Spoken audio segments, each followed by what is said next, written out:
the Malbash Spotlight Show. I am here today with a really, really cool guest that I actually have known for a long time, and it's really great to have her finally on the show. She's been doing so many different things, been a prop master, has been in multiple movies, TV shows, and is producing her own short film soon. And we're really excited to learn about this. Ashley Flowers. She is going to be the director, producer, and is going to get this thing going. And we're really excited to see this come to light. So, Ashley, thank you for being here. It's so nice to have you on the show. Yes. And man, it's a pleasure. Yes, thank you so much for having me. I'm glad I can finally join. It's been a while.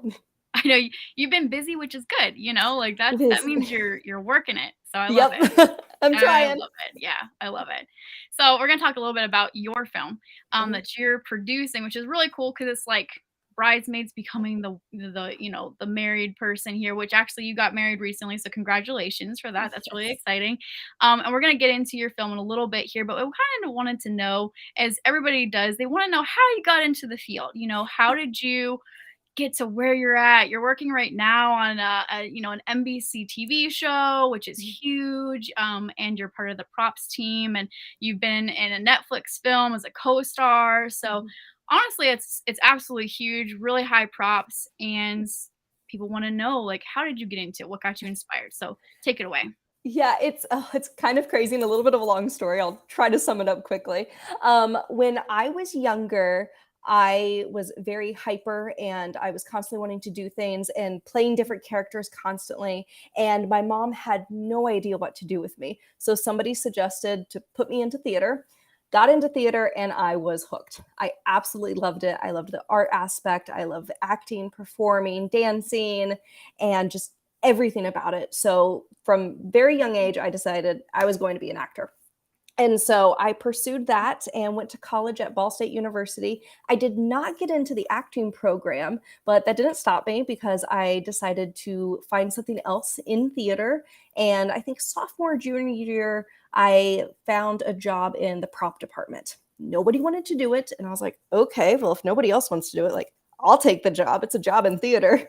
And so I started playing around with props and learning a little bit of how they were built and was really fascinated. So I started doing more prop work than acting. And that kind of led to one thing and another. And like I said, not a lot of people wanted to do props. So I felt that because there were less people doing it, I was able to excel a little bit more in that field. And I ended up going to Yale University for an internship or apprenticeship kind of thing. It's a one-year program within the MFA of School of Drama at Yale University, specifically for props. So I took half of the class load, and then the other half of the time I was in the prop shop learning how to make props and all that stuff. And that kind of led to more things, which was crazy. And I worked on Broadway and off Broadway in New York after I graduated. Then I went back to Yale, and I was actually the assistant prop master for the School of Drama and the Yale Repertory Theater. And then after a few years there, I was really missing acting because all I was doing was props, which I loved, but I was really missing acting. So I decided to pack up and move to California, which my family thought I was absolutely crazy. And I went to California, started acting classes again in San Diego. And from then I just kept auditioning. I got an agent, kept doing props, started doing film, and it just kind of evolved from there of meeting new people and getting new jobs. And it's been a whirlwind, but that's kind of how I got in. That's awesome. I mean, what a cool, and I didn't realize that you had gone to Yale until I was watching one of your TikToks, and you're like, yeah, I went to Yale. And I was like, how did I not know this? That's pretty impressive. You always surprise me. I love it. That's super cool.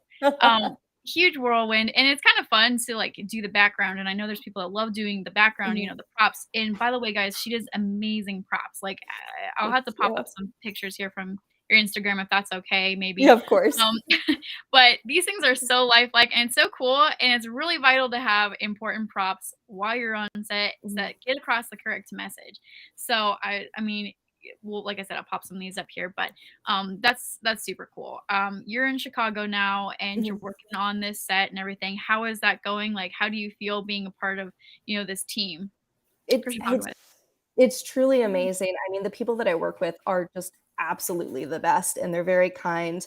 And honestly, I'm the type of person I would rather work with amazing people that are nice than like the most talented people that are just mean, you know? And they're both talented and very kind. And my favorite thing about this job is that I'm not the prop master. So I'm used to being the prop master, the one in charge of the props department. And this one, I'm additional props, so I'm much lower on the food chain. There's less responsibility, which is kind of a nice break for me. And I deal with all of the background actors and their props. So we tend to have 30 to 60 background people a day, and therefore I have to give them all of their like stethoscopes, their ID badges, and sometimes we have patients who require blood or bandages. So I go around and provide all of that and make sure that's all good. That's amazing. It's a lot. There's a lot that goes into it that people just, they're not quite aware of, and it's, kind of interesting. So, Yeah. you have started this cool really film that is called Mhm. First Ish Date, Mhm. and it's gonna be a really fun little spin. I know you, so it's gonna be Mhm. a really cool, very energetic. Tell us a little bit about this film and Yes. how we can help you. Yes. So First-ish Date is pretty much a queer film for queer people by queer people. I identify as lesbian, and I am really disheartened to see a lot of misrepresentation in the media. And I really want to fix that because I feel that we need to have real, authentic, and honest representation in the media for the entire LGBTQ plus community. So I decided to create this film, found a few people to co-write this with, and it is about two women named Molly and Jess, and they are about to go on their very first date. And we get to watch all of the excitement and the nervousness that happens in that first date, and how a lesbian date can be a little bit more intense, and we get into those like severe conversations like right off the bat. And it's just this beautiful tender film that we've created, and we are currently fundraising $10,000 to make this film happen. There is a link in my bio in Instagram and TikTok where you can donate any money. And there are different perks if you want to just like donate a couple dollars for fun. If you want to have a free ticket to the premiere, that's $500. If you want to have your name in the credits, that's $100 plus all the other perks. I also have a $75 perk that is a one-on-one Zoom with me and the other creators where we just get to talk whatever you want, if it's the film or other aspects of our lives we can talk about. But I'm really excited about it. I truly believe this is a positive representation that we need as lesbians. And I think these characters are just adorable to watch. So maybe I'm biased, but I'm excited and I think it's going to be pretty great. That's awesome. I love it. I think a lot of people can relate to the first date, whether it's Mm-hmm. who matter who you are, I think they can really relate to those Yeah. how intense it is, and like you feel like you're sometimes on a you're being basically interrogated and things Mm-hmm. like that. So I totally think that this is really great, and I'm so excited about this Thanks. for you. You really deserve this, and deserve to go far. So guys, definitely Thank reach you. out and see if you can help in any way. You guys can also contact her on her link not LinkedIn, but Instagram page here. It's Ashley and Nadine, and it's ASHLEY for those who are listening, NADEAN. That's on our Instagram, and then this link is linked in her bio. So definitely go Yes. and check that out. See how you guys can help and get involved. Now, you guys are doing a roundtable soon on this, or have you guys already done that? Of We will be doing that soon. Yeah. Cool. That's really exciting. I've sat in a couple of those, and those are so much fun. So that's pretty fun. Yeah. Um, so what are some other things that you have learned in this industry that you didn't expect? Ooh. It doesn't have to Mm. be. I know the list could be long or short, whatever. I know. um, yeah, some things that people didn't, you don't automatically think of when you get into the industry, whether you've gone to school for it or not. I think so many of us, when we get in the industry, we've got a certain mindset, or if you've already gone to school for it, you're like, this should be the way it is, and it's not necessarily. So, what are some things that you've run into, especially, that you would like to share? Yeah, I think the biggest thing is realizing there are no rules. There are absolutely no rules to this industry. I Yes. mean, be kind. I think that should be a rule. Be nice.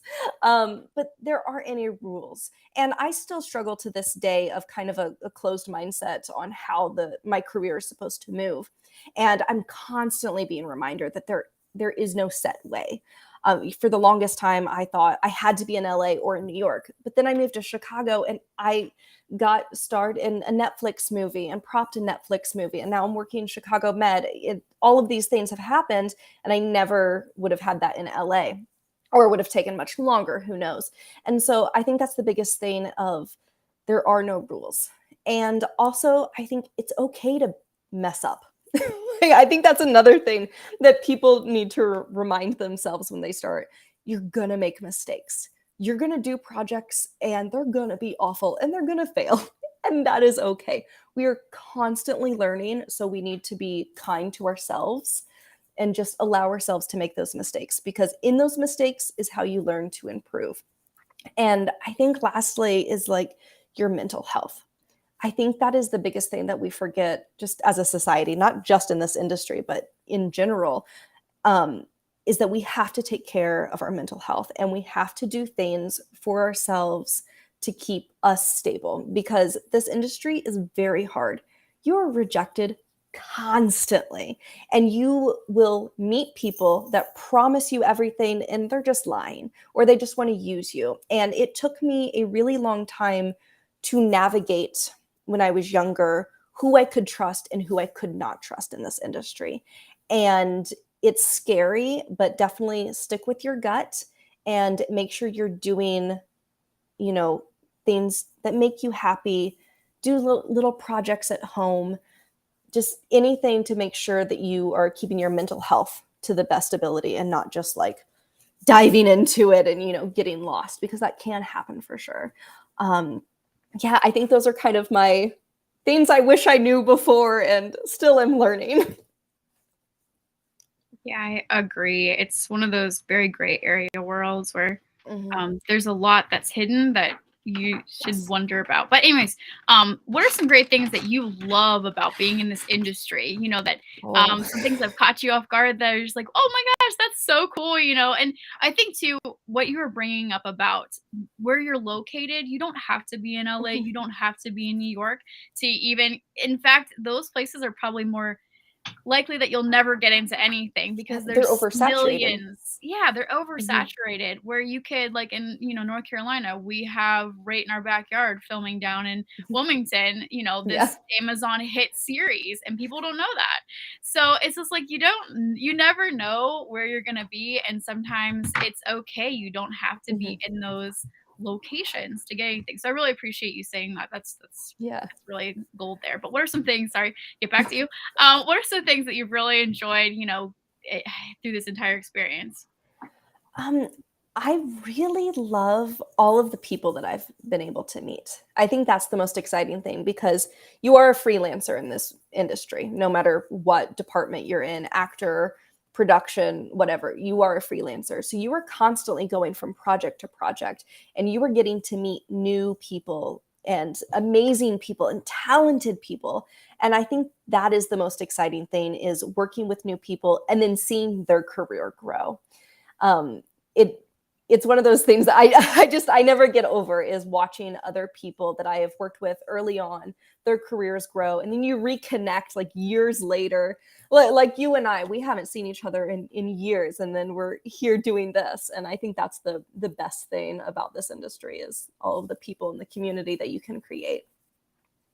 Yeah, that's totally cool, and it's really interesting because you never know who you're gonna run into either. That's And so sometimes true.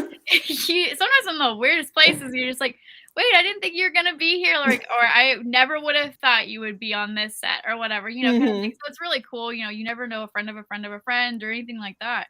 And you going back to having to have a tough mindset and that mental health, Hmm. and I didn't want to go over that because it's so true. In this environment, you get rejected more Yeah. times than anything. I mean, it's a psychotic world. And I kind of Hmm. understand why a lot of people in it, they just get so grumpy after a while and they get really, oh, anyways. But Hmm. it is one of those things that you have to be you have to go into it with a mindset that Mhm. it's game on, and you're going to know your value, and you have to stick to that, knowing who you are and knowing your value, and that you are valuable and that you're an amazing person, and stick Yes. to those guns no matter what people tell you. Because just because you didn't get one part, or you didn't get one this, or you didn't, somebody yelled at you for this, or somebody Mhm. criticized whatever, or tells you to your face something, it doesn't, you have to stay strong and just realize that Mhm. you are absolutely amazing and important, because you're you, Yeah. that's the biggest thing. And it's really difficult sometimes. So I'm glad that you brought that up, because I think everybody struggles with that, whether they admit it or not. Absolutely. Absolutely. And the thing is, it's like you are the only you. Exactly. Nobody can ever try to be you. So why are you trying to compare yourself to another person? Why are you trying to be like somebody else? Why are you trying to do the same thing that another person did in their career? Like you're different. You are Yeah. you, and not a single person, past or present or future, is going to be you. And I mean, I still struggle with that. I can give the great Yeah, advice, we all but do. keeping it, but it's true. Nobody can be you. So just be Yeah. you. I think that's so awesome, and I think it's really like brave of you, and to say that, because so many people need to hear that. Yeah. Um, and they don't hear it. You just Mm-mm. hear all kinds of crazy stuff in the industry, and you just need to realize that you are who you are, and Mhm. nobody can replace who you are. That's really important. Yeah. So we're gonna take a break really quick, guys, for our commercial, and we'll be back in just a second with Ashley Flowers.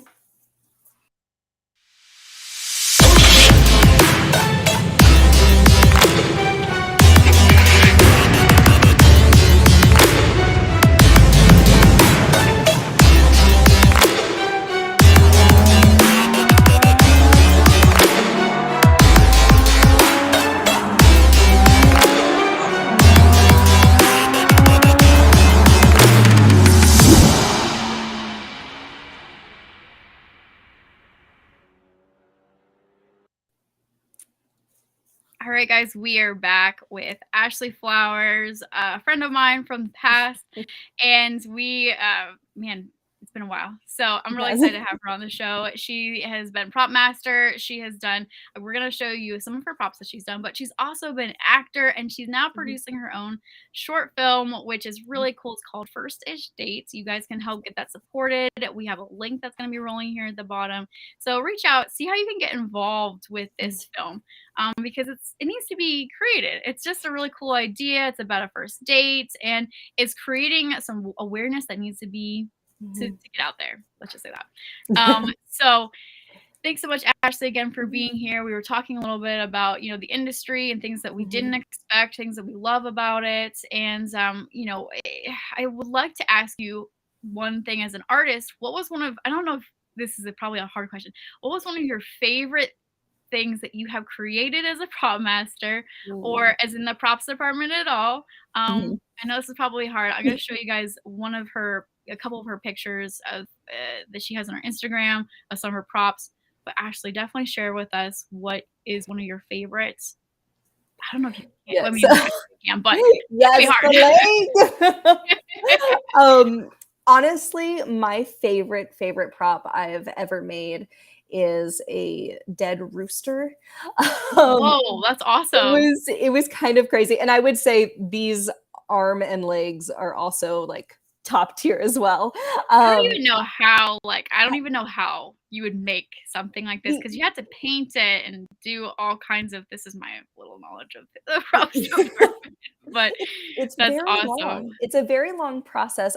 For these, you have to make a life casting of somebody's leg or arm out of silicone, and then you have to pour silicone in it, and that takes time to cure. And then you have to paint it, but silicone only sticks to silicone, so it has to be a silicone paint. So you can only do like 1 or 2 layers at a time. So it's like a several week process to get these done, and I just absolutely love them. This is one thing that I used to do a lot before the pandemic, was making dead body parts. It was kind of this like random thing that I just did. Um, and I love doing them. So definitely dead body parts is one of my favorites. And then faux taxidermy, which is so random and I never thought I would be doing. But and I call it faux taxidermy because when you think of taxidermy, you think of like a very stiff like animal that's in a specific posture. But faux taxidermy in my mind is a taxidermy animal that can, move if you need to, because a lot of times in theater you need like a dead rooster, but you don't want it to be stiff, you want it to flop around. And in this case it needed its head cut off and then bleed.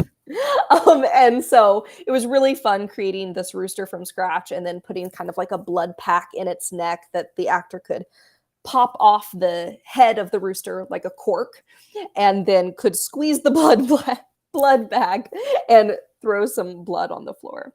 And I would say that was probably to date my favorite prop. And the actors, when I presented it to them, just freaked out. And that to me is like the best, is when an actor freaks out or you hear the audience when it comes on stage.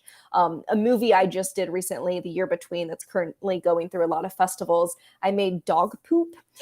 And so I came to set with 7 different types of poops, and they were like a little bit more runny, a little bit more solid, different colors and stuff, depending on the dog's diet. And apparently during the screening, that scene where she picks up this poop, the entire audience is just like, oh, like they're grossed out by it. And to me, that is the most rewarding thing, when I hear the response and like the reaction like the prop is giving. That to me is, that's the money. That's awesome. I'm sure the reactions have got to be amazing. And it's definitely worth it. You Oh you yeah. got to hear this, because it's just like, oh yeah, I did it. It makes it all That's worth it. That's awesome. So cool. And the fact that, like the whole process, in a lot of people don't understand the process that goes into creating these, because you can't just, Yeah. sometimes when I worked at Pier 1, you would have people that would come in and just need like decorative stuff or, the background. But some things you can't get, you have to actually create. Yeah. And it's a whole process and it takes a long time. And um, is there ever a time where it's just like they had such a short deadline that, well, okay, was there Yes. ever a time? Every time there was a short deadline, is there a time that, it just got so close and I don't know, like, what did you have to do to get it done, I guess? I mean, it when it comes down to, I mean, here, let me start here, is when I get a show or a project, I always budget out not only my cost but the time that it'll take as well. And I generally give me a little bit more time just in case. And I discuss with the producer, the director, the designer, and I'm like, this is what's realistic. Smart. And, this is what we can do. If there's a prop where I'm like, I don't think I have the time to do this, we need to either look at something different, look at a less expensive option, a quicker option. I'll have those conversations. And generally, they're pretty good at deciding, which one do they want more. Now, of course, there are some times where like, nope, gotta have it. This is it. And then you got to really figure it out. And then that's when it comes into, you're going to go into overtime. And I always budget that in as well and speak with producers of like, if you want this done, then I need to be paid for it. I think something that's very common when we're younger is that we'll just make it happen. Like, we're going to do it. We're going to make it happen. We want to impress. And it just burns you out and you're getting overworked. And then you're putting this expectation that you can get it done under a certain time limit. And so it kind of puts this idea in other people's heads that you can do this. So it's very important that we are, as artisans, sticking to our ground of like, this is what's reasonable and this is what's not, and trying to have those open conversations so we aren't getting put into this, overworked, underpaid situation. And like I said, I think that's very common for younger artists. And so I always encourage them to stick your ground, learn how long it takes you to paint something, learn how long it takes you to distress a prop or make a specific prop. Keep those hours, track them down, and then you'll have a better idea when a director, designer, producer says, I need this done. You can be like, that's going to be 24 hours and I have 12, and so you can really negotiate, because it's very important that we are sticking to our ground on what we can and cannot accomplish, with keeping, once again, our mental health at priority and being paid properly, because that is extremely important. I was just about to say thank you so much for saying this, because that is a huge thing. And then when you said it, that we like to get in, if you're getting in the industry, you almost get in with this desperate mindset that's like, I'll do anything, I'll do Mhm. whatever it takes. And that is sometimes the most dangerous mindset that you Yeah. can have getting into the industry, because if you get into the industry, you come in with some form of talent, so you need to Mhm. be able to stick to your guns and set those expectations and everything right off the bat. And I really appreciate you saying that, because it's so true, and so many people need to hear that. You can't just go in with the mindset of, I'll do whatever it takes, because Mhm. if you set those boundaries, people start gaining respect for you and being like, okay, this is a reasonable time. Because some people don't understand what it takes, It's to do true. certain things. Sometimes they think, oh, well, you should be able to get it done just like that. It doesn't take, a month to do the background for a theater. Like, come on, like, why does it take that long? It's just paint. It's Yeah, not just paint. There's so many other exactly. things that go into it. There's, moving parts, and Mhm. you have to create certain things and build set. I mean, like, it takes a long time. So Yeah. some people don't understand, especially people that are fresh or just getting in the industry or have been in the industry who haven't actually been in that position. So I really appreciate you saying stick to your guns, because a lot of people don't, Yeah. basically, or don't feel like they can. So I Yes. think that's really important that you have mentioned that. So thank you. Yes, definitely, absolutely. And it's hard. It definitely is hard, but it's very important in the long run. Super important, guys. And we're gonna wrap it up here soon, unfortunately. But I did want to bring back, attention to this really cool film, guys. We're trying to get this as quickly produced as possible. It'll be really fun. Mhm. And if you guys can help in any way, definitely go to Ashley's Instagram. We also have the link down here at the bottom, and see how you guys can get involved, how you can help. Even $1, a little bit can go a long Yeah. ways, guys. Christmas is coming around the corner, so give her a really good Christmas present. That would be really awesome. So, Ashley, tell us a little bit again about, for those who might just be joining us, about like the film here, and what is the storyline? Yes. Yes, the storyline is Molly and Jess are about to embark on their very first date. They've been talking online for about a month, and they've finally decided, okay, we're going to meet in person. There's a lot of excitement, there's nerves. Is it real, or is this just a facade that they've created behind the safety of their phones? And so we're really excited to share this story and really give proper, real, authentic, positive representation to the queer community, specifically lesbians. And I'm really excited about it. I think this is going to be great. And I think a lot of people will relate. And yeah, I'm excited. And I think everybody else is. I'm excited for you. This is great, and it really needs to get made. I'm It just really does. excited. Because this also brings in too. I was talking to somebody the other day.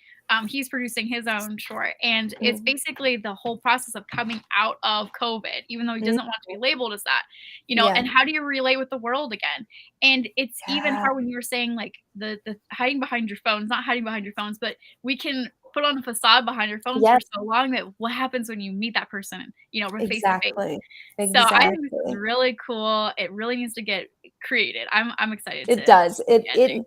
It needs to happen. Not only just the story that we're, creating and the nervousness and this, excitement, but queer community Yeah, needs better representation. We just do. absolutely. And I'm tired of seeing misrepresented things, tired of seeing lesbians just killed off or TV shows just canceled. And that's such a common theme that we see in lesbians in media.